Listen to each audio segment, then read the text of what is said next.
بسم اللہ الرحمن الرحیم۔ السلام علیکم ورحمۃ اللہ وبرکاتہ۔ جی بھائیو، دوستو، بچوں، بچیوں، آج میرا موضوع ہے ہائپوگلائسیمیا، خون میں شوگر کا کم ہو جانا۔ ہاں جی، شوگر کی زیادتی سے تو سارے پریشان ہیں، لیکن اگر ہائپوگلائسیمیا ہو جائے، خون میں شوگر کی کمی ہو جائے، خون میں شوگر کی مقدار اپنے نارمل لیول سے کم ہو جائے تو یہ شوگر بڑھنے سے زیادہ خطرناک ہے۔ ہاں جی، اگر خون میں شوگر کی مقدار انتہائی کم ہو جائے تو مریض کومے میں جا سکتا ہے اور کومے سے سیدھا اللہ کے پاس جا سکتا ہے۔ تو لہٰذا ہائپوگلائسیمیا، خون میں شوگر کا کم ہو جانا، یہ بیماری ہوتی کیوں ہے؟ یہ دو طرح کی بیماری ہوتی ہے۔ ایک تو ایسے لوگوں کو جو لوگ شوگر کے مریض ہیں، جو ہائپر شوگر کے مریض ہیں، ہائپر گلائسیمیا کے مریض ہیں، ان کو شوگر رہتی ہے، وہ شوگر کی مختلف دوائیاں کھاتے ہیں یا پھر انسولین لگاتے ہیں۔ ایک تو ان کو بھی کبھی کبھار یہ پرابلم ہو سکتا ہے، وہ اس لیے ہو سکتا ہے کہ اگر وہ شوگر کو کم کرنے والی ادویات کا زیادہ استعمال کر لیں یا انسولین کا زیادہ استعمال کر لیں، ضرورت سے زیادہ اپنی ڈائٹ میں سے کاربوہائیڈریٹس اور شوگر کو ختم کر دیں، تو اس طرح ان کے خون میں شوگر کا لیول جو ہے وہ انتہائی کم ہو جاتا ہے۔ اور یہ لیول آپ کیسے پتہ چلے گا کہ یہ ہائپوگلائسیمیا ہے؟ جیسا کہ پتہ چل جاتا ہے کہ یہ شوگر اپ ہو رہی ہے۔ اگر تو فاسٹنگ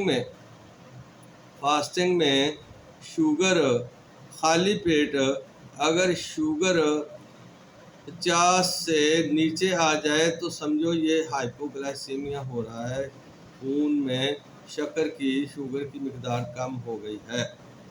تو اگر کھانا کھانے کے بعد 100 یا 80 سے کم آ جائے تو پھر سمجھو کہ ہائپوگلائسیمیا کا مریض ہو گیا ہے، خون میں شوگر کی مقدار کم ہو گئی ہے۔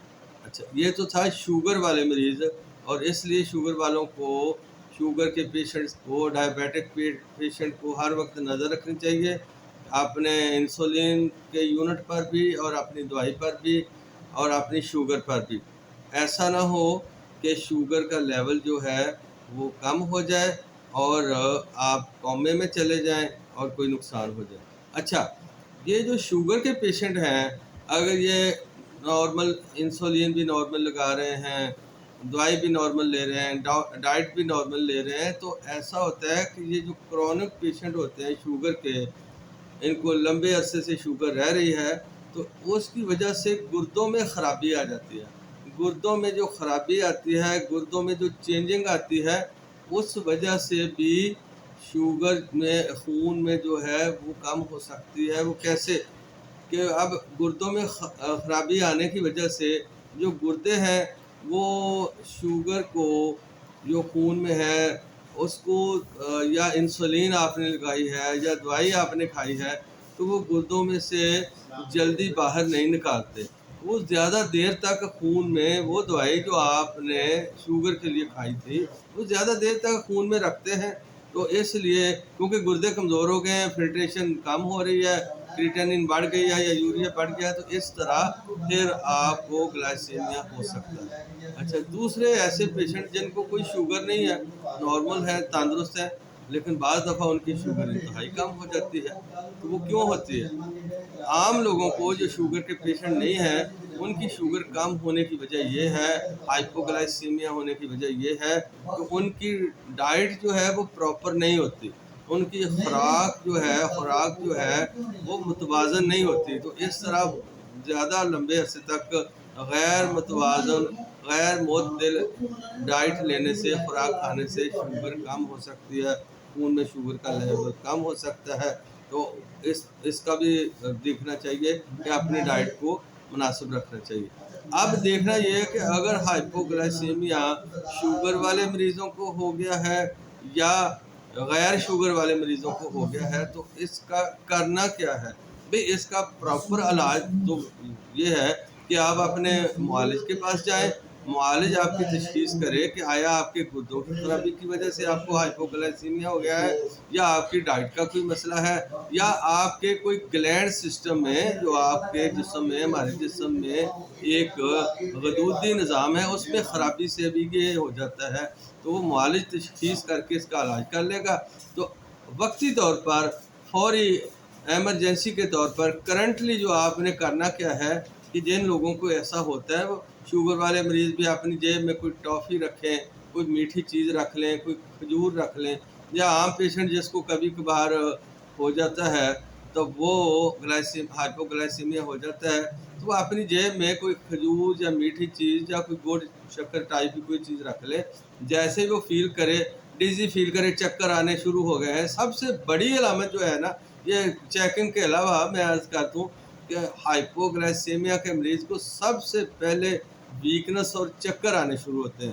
تو جیسے ہی چکر آنے شروع ہو جائے تو وہ فیل کر لے کہ بھئی شوگر اس کی کم ہو رہی ہے، ہائپوگلائسیمیا ہو گیا ہے، تو فوری طور پر کوئی میٹھی چیز زبان پہ رکھے، کھا لے، جو بھی میسر ہو، ٹھیک ہے۔ تو یہ چکر آنا جو مین علامت ہے۔ اس کے علاوہ اور ٹانگوں میں تھکن، آنکھوں کے آگے اندھیرا چھا جانا، اور جسم میں انتہائی ویکنس اور بی پی کا لو ہو جانا، بہت ساری علامات ہیں۔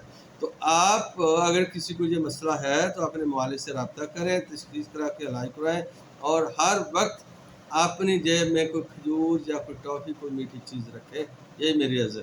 اچھا، آپ اپنے معالج سے علاج کروائیں تو حکیم حنیف کا تو ایک ٹپ یہ ہے کہ آپ صرف 2 چیزیں لے لیں، 2 چیزیں۔ وہ 2 چیزیں کون سی لینی ہیں؟ وہ آپ نے ایک لینی ہے مورنگا لیوز، سوانجنا کے سوکھے پتے، سوانجنا کے سوکھے پتے، اور دوسری چیز آپ نے لینی ہے اخروٹ، مغز اخروٹ، مغز اخروٹ 50 گرام، سوانجنا کے سوکھے پتے 50 گرام، دونوں کو آپ پیس لیں، پاؤڈر بنا لیں، اور یہ پاؤڈر آپ نے آدھا چائے والا چمچ، ہاف ٹی اسپون آپ نے صبح کو لے لینا ہے اور رات کو لے لینا ہے، جن کو ہائپوگلائسیمیا کا زیادہ مسئلہ ہے، اور جو کبھی کبھار ایسا فیل کرتے ہیں تو وہ ڈیلی ایک دفعہ لے لیں، تو اس سے آپ کا مسئلہ ٹھیک ہو جائے گا۔ اس دوران آپ اپنے معالج کی دوائی جاری رکھیں۔ ویڈیو اچھا لگا ہے تو لائک کر دیں، دوسروں کے ساتھ شیئر کر دیں، اور سبسکرائب ضرور کر لیں تاکہ اسی طرح کے دیگر ویڈیوز بھی آپ تک پہنچتے رہیں۔ جزاک اللہ خیر، السلام۔